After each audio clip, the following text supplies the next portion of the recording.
नदीबाट आएको भाउजू यो मन्दिरपट्टिबाट आएको सबै नदी बढेर आएको रहेछ है नदीको नि पुरा चिसो हावा आउँदैछ नदीको जस्तै फिल हुँदैछ अगर रातभरि चाहिँ आयो भने चाहिँ हामी बाँच्दिनौँ होला है गाइस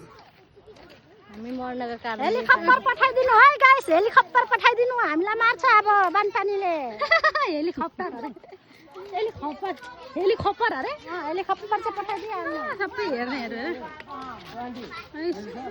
तपाईँको घर त डुबाउन आँटेछ त आन्टी मेरो घर डुबाउन आँटेको ए त्यहाँ के उही पानी आएछ डुबेको होइन त अब यो ए हेल्प माग्नु न सबैलाई हेमन्त विश्व शर्मालाई हेल्प माग्नु छिटो हजुर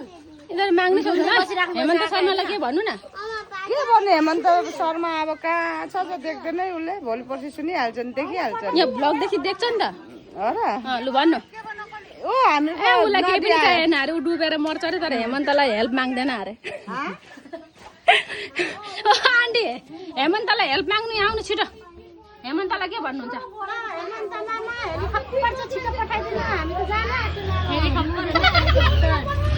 रातमा है त चाहिँ के भन्छस् हेमन्तलाई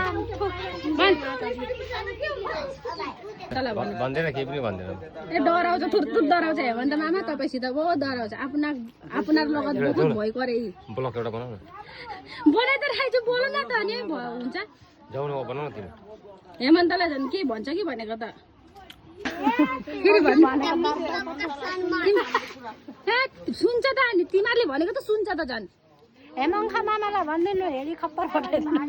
म त त्यति नै साउल लागे दाल लागे तेल लागे भन्नु छैन हेलिकप्टर चाहिँ मगाउन कसरी नदी बढ्दैछ नदी बगेर त अनि त्यहाँबाट हेलिकप्टरबाट भोलि पर्सि बाँचेपछि खामला मर्नु बाँच्नु के ग्यारेन्टी छैन पक्का मर्नु